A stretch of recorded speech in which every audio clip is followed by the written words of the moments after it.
مدینہ میرے آقا کا دوا تقسیم کرتا ہے اور جھلستا ہے بدن جب گرمیوں کے سخت موسم میں نبی کا شہر ہی ٹھنڈی ہوا تقسیم اور ایک شعر پڑھ رہا ہوں میں اپنے علماء کی طرف سے، ائمہ کرام کی طرف سے، حفاظ کرام کی طرف سے، مریض عشق کو خاک شفا تقسیم کرتا ہے، مدینہ میرے آقا کا دوا تقسیم کرتا ہے، اور مدینے سے خزانہ عشق کا آتا ہے بھارت میں، مدینے سے خزانہ عشق کا آتا ہے بھارت میں، بریلی سے میرا احمد رضا تقسیم کرتا ہے، مدینے سے خزانہ، سبحان اللہ، یا رسول اللہ علماء اہل سنت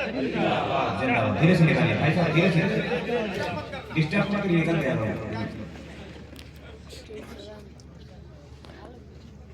جن کے سروں پہ ابھی تاج حفاظت قرآن اور قرأت قرآن رکھا جائے گا، آج کس جلسے میں ہم ہیں اور آپ ہیں، شہر کے معززین ہیں، ہمارے علماء کرام ہیں، ان بچوں کی دستار بندی ہوگی، آپ خوبصورت منظر ملاحظہ کریں گے، لیکن کل ایک بہت بڑا میدان قیامت میں جلسہ ہونے والا ہے، اللہ کیا بات ہے، ان بچوں کے ماں باپ کی اعزاز ہے، حافظ قرآن کے والدین کے اعزاز ہے، وہ جلسہ کیسا ہوگا، کتنا عظیم ہوگا، جانتے ہیں آپ، میں اس ماں کو سلام کرتا ہوں جس نے اپنے بچے کو حافظ قرآن بنایا، میں اس باپ کو سلام کرتا ہوں، مبارکباد پیش کرتا ہوں جس نے اپنے بیٹے کو حافظ قرآن بنایا۔ ملاحظہ فرمائیں حدیث پاک ابو داؤد شریف کی، ان سہل بن معاذ الجہنی ان ابیہ قال قال رسول اللہ صلی اللہ علیہ وسلم من قرأ القرآن وعمل بما فیہ البس والداہ تاجا یوم القیامہ، جس نے قرآن کریم کو پڑھا، قرآن کریم کو یاد کیا، قرآن کریم پر عمل کیا، فرماتے ہیں نبی کریم صلی اللہ علیہ وسلم کل بروز قیامت اس کے ماں باپ کے سروں پہ وہ جنتی تاج رکھا جائے گا جس کی روشنی کے آگے سورج کی روشنی پھیکی پڑ جائے گا۔ اللہ کیا بات ہے، یہ اعزاز ملے گا حافظ قرآن کے ماں باپ کو۔ سبحان اللہ، آپ اندازہ کریں جب ایک حافظ قرآن کے سر سے ان کے ماں باپ کو یہ مرتبہ مل رہا ہے تو پھر حافظ قرآن کا مرتبہ کیا ہوگا، حافظ قرآن کی عظمت کیا ہوگی، حافظ قرآن کی عظمت کیا ہے اور ان کو کیا مرتبہ ملے گا، وہ ملاحظہ فرمائیے۔ ابو داؤد شریف کتاب العلم، جامع ترمذی کتاب القرآن کی حدیث پاک ہے، یقال لصاحب القرآن اقرا وارتقی ورتل القرآن كما كنت ترتل في الدنيا فإن منزلتك عند آخر آیت تقرأها، مل کر کے بولیے سبحان اللہ، کتنی عظیم روایت ہے، اور کیا رتبہ ہے حافظ قرآن کا، کیا رتبہ ہے طالب دین کا، ان کے ماں باپ کو تو یہ عظمت ملے گی مگر آپ بھی محروم نہیں رہیں گے، تعاون کرنے والے بھی محروم نہ رہیں گے، یہ کمیٹی والے بھی محروم نہ رہیں گے، جن لوگوں نے چندہ دیا مرکزی دارالعلوم کو وہ بھی محروم نہ رہیں گے۔ جب بروز قیامت نمازی جنت میں جا رہے ہوں گے، حاجیوں کو حکم ہوگا جنت میں جاؤ، مسلمین کو حکم ہوگا جنت میں جاؤ، لوگ جنت میں جا رہے ہوں گے، رب فرمائے گا علماء سے آپ لوگ بھی جنت میں جائیں گے، حفاظ کرام سے کہا جائے گا آپ بھی جنت میں جائیں، علماء جنت میں نہیں جائیں گے، حفاظ جنت میں نہیں جائیں گے، قرہ جنت میں نہیں جائیں گے، ارشاد ہوگا جنت میں کیوں نہیں جاتے، حفاظ کرام کہیں گے، علماء کہیں گے مولا میں نے اپنی محنت سے حفظ قرآن کیا لیکن حفظ قرآن میں نے یوں ہی نہیں کر لیا، مرکزی دارالعلوم میں گیا تب میں نے حفظ قرآن کیا، لوگوں نے چندہ دیا تب میں نے حفظ قرآن کیا، لوگوں نے تعاون کیا تب میں نے حفظ قرآن کیا، فلاں دن فلاں نے میری مدد کی تب میں نے قرآن کا حفظ کیا، رب فرمائے گا کیا چاہتے ہو؟ حافظ قرآن کہے گا مولا میں تنہا جنت میں جاؤں، ایسا نہیں ہو سکتا، بلکہ جن لوگوں نے تعاون کیا ہے حفظ قرآن میں ان کو بھی جنت میں لے کر کے جانا چاہتا ہوں، میں ان کو جنت میں لے کر کے جانا چاہتا ہوں۔ رب کا ارشاد ہوگا، حافظ قرآن سے رب کہے گا اے قرآن کے حافظ ہو، اے قرآن کے علماء، اشارہ کرتے جاؤ، اشارہ کرنا تمہارا کام ہے، جنت دینا مجھ رب کا کام ہے۔ نعرہ تکبیر، نعرہ رسالت، عظمت حفاظ کرام، مرکزی دارالعلوم، علماء اہل سنت، حضرت العلامہ ڈاکٹر انجم حقانی صاحب قبلہ، شاعر اسلام جناب عظمت رضا بھاگلپوری، مرکزی دارالعلوم، علماء شہر پلامو۔ اب یہ حافظ قرآن کو کیا احساس ملے گا وہ سنیے۔ دنیا نعرہ لگاتی ہے پڑھو اور آگے بڑھو، پڑھو اور آگے بڑھو، وہ نظر آ رہے ہیں، لیکن میں بتاؤں آپ کو جس نے قرآن کریم کا حفظ کر لیا، جو قاری قرآن بن گیا، جو عالم قرآن بن گیا، جب وہ جنت میں جائے گا رب فرمائے گا اقرا وقت اے حافظ قرآن اب تو قرآن پڑھتا جا، میری جنت میں آگے بڑھتا جا، قرآن پڑھتے جاؤ، جنت میں آگے بڑھتے جاؤ۔ ورتل قرآن کما کنت ترتل فی الدنیا، دنیا میں جیسے ترتیب کے ساتھ قرآن پڑھتے تھے، جنت میں بھی قرآن کو اسی انداز میں پڑھتے جاؤ۔ اللہ اکبر، حدیث پاک میں آتا ہے حافظ قرآن جنت میں قرآن پڑھتا جائے گا، ہر آیت پر اس کا درجہ آگے بڑھتا جائے گا، بڑھتا جائے گا، یہاں تک کہ جب آخری آیت پر پہنچے گا پیچھے پلٹ کر کے دیکھے گا تو صرف 1 ایکڑ 2 ایکڑ کا مالک نہیں ہوگا وہ، بلکہ جہاں تک نگاہ جائے گی قرآن پڑھتا ہوا آیا تھا، رب فرمائے گا اے حافظ قرآن جہاں تک تو قرآن پڑھتا ہوا گیا ہے میں نے ساری جنت تیرے نام کر دی۔ یہ ہے قرآن کریم کی چیز۔ آخری بات عرض کروں میں آپ سے، حضرت علامہ تشریف لا چکے ہیں، قرآن کریم فرماتا ہے اِنَّا نَحْنُ نَزَّلْنَا الذِّكْرَ وَإِنَّا لَهُ لَحَافِظُونَ، رب فرماتا ہے ہمارا ہم نے قرآن نازل کیا اور ہم ہیں قرآن کی حفاظت کرنے والے، ہم نے قرآن نازل کیا، اِنَّا نَحْنُ، اور ہم نے ہی قرآن نازل کیا، ہم نے ہی قرآن نازل کیا، ہم ہی ہیں قرآن کے نازل کرنے والے، وَإِنَّا لَهُ لَحَافِظُونَ، اور ہم ہی ہیں قرآن کریم کی حفاظت کرنے والے۔ حافظوں کا ہدایہ یہ بتا رہا ہے، مفتی مجیب اللہ صاحب اللہ تشریف رکھتے ہیں، قرآن کریم کو نازل کرنے والا اللہ۔ حضرات دنیا میں تقریباً قرآن کریم کے علاوہ 103 کتابیں نازل ہوئی، 100 صحیفے ہیں، 3 بڑی کتابیں ہیں قرآن کریم کے علاوہ، توریت، زبور، انجیل۔ اللہ نے کسی کتاب کی حفاظت کی ذمہ داری نہیں لیا سوائے قرآن کریم کی، مگر جب قرآن کو نازل کیا پروردگار عالم نے تو فرمایا ہم ہیں قرآن کی حفاظت کرنے والے۔ یہی وجہ ہے توریت آئی، توریت کے اندر خود بخود کر دیا گیا۔ آج جو انجیل آپ کو نظر آتی ہے دنیا میں، یہ وہ انجیل نہیں ہے جو حضرت عیسیٰ علیہ السلام پر نازل ہوئی تھی۔ انجیل کے لوگوں نے ترمیم کر دیا، تحریف کر دیا، خود بخود کر دیا، توریت کو بدل دیا گیا، انجیل کو بدل دیا گیا، زبور کو بدل دیا گیا۔ زمانے نے چاہا کہ قرآن کو بھی بدل دیا جائے، مگر چونکہ قرآن کا محافظ خود پاک پروردگار عالم ہے، لوگوں نے جنگ مسلط کی، بدر مسلط کی گئی، احد کی لڑائی لڑی گئی۔ ابو جہل سے آپ پوچھو اے ابو جہل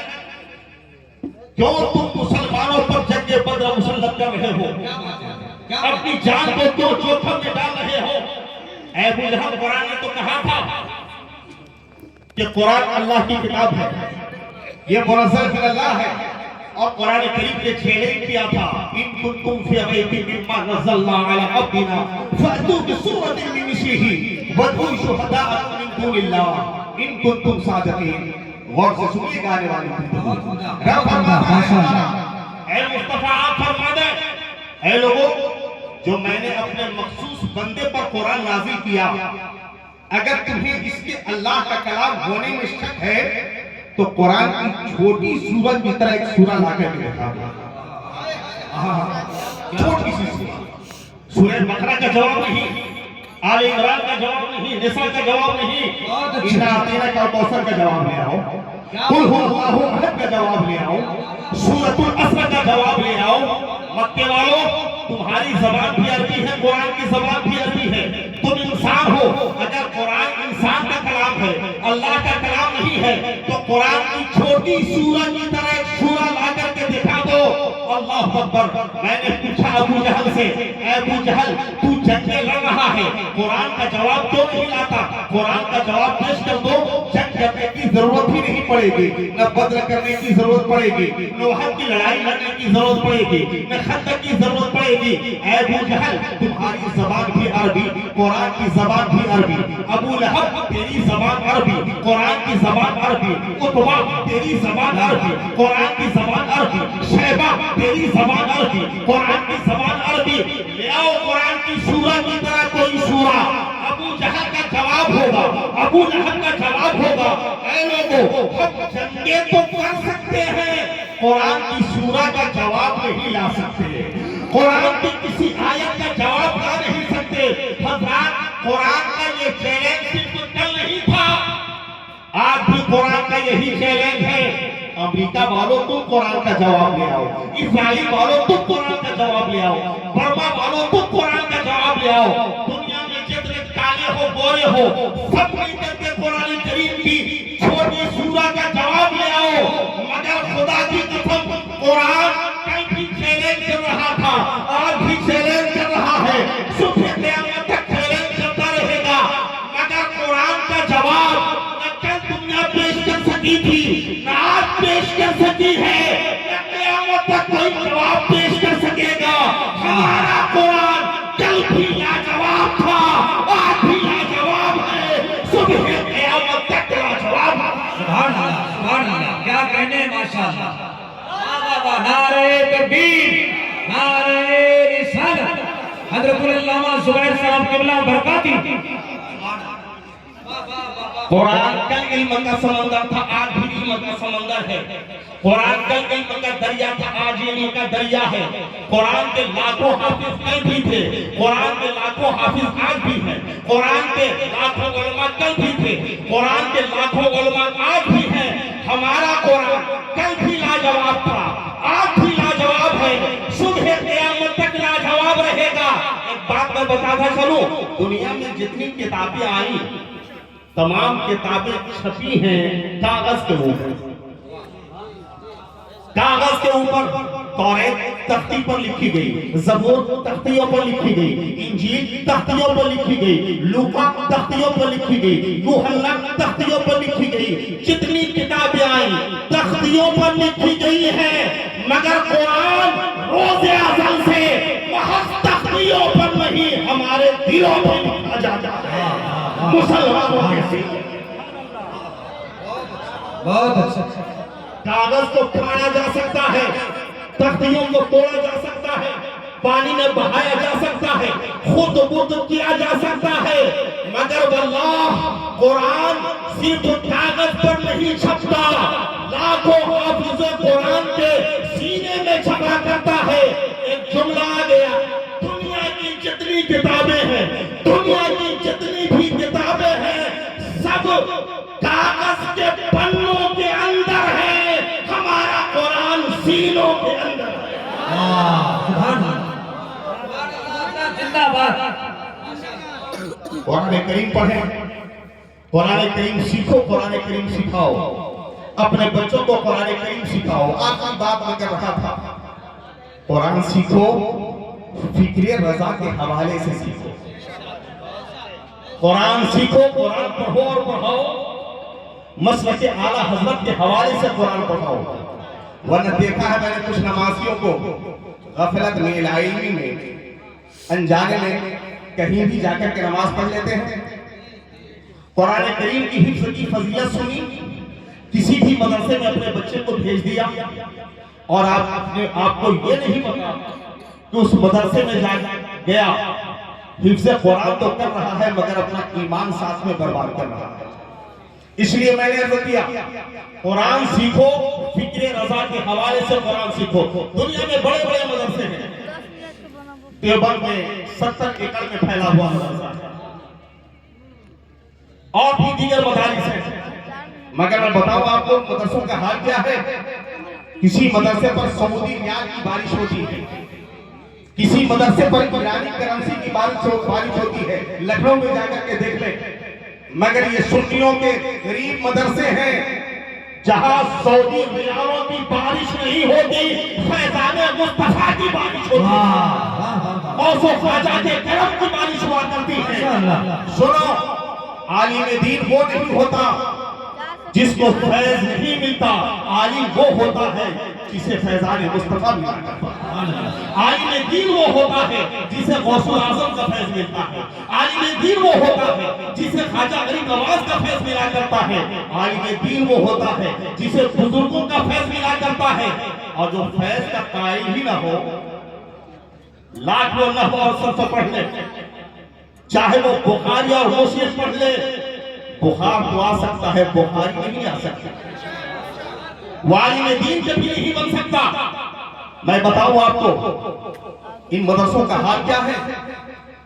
عجیب بات ہے, ان مدرسوں میں قرآن بھی پڑھایا جاتا ہے اور قرآن والے کی بیعت بھی سکھائی جاتی ہے. قرآن بھی پڑھایا جاتا ہے, بدبختی کی انتہا,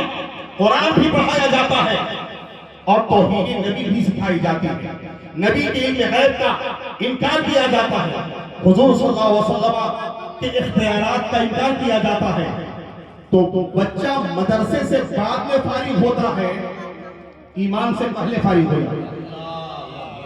ہمارے مدرسوں میں مرکزی دارالعلوم میں آنے والا بچہ, غوثیہ رضویہ میں آنے والا بچہ, انوار سیدہ میں آنے والا بچہ, عظیمیہ کلامیہ میں آنے والا بچہ, قسم خدا کی یہ بچے جب آتے ہیں انہیں پہلے عاشق غوث الورا بنایا جاتا ہے, غلام خواجہ بنایا جاتا ہے, اور ان بچوں کے دماغ میں قرآن بعد میں ڈالا جاتا ہے. دل کی دھڑکنوں میں محبت مصطفیٰ پہلے پلا دی جاتی ہے. میں آپ کو بتاؤں علم کا مقصد کیا ہے.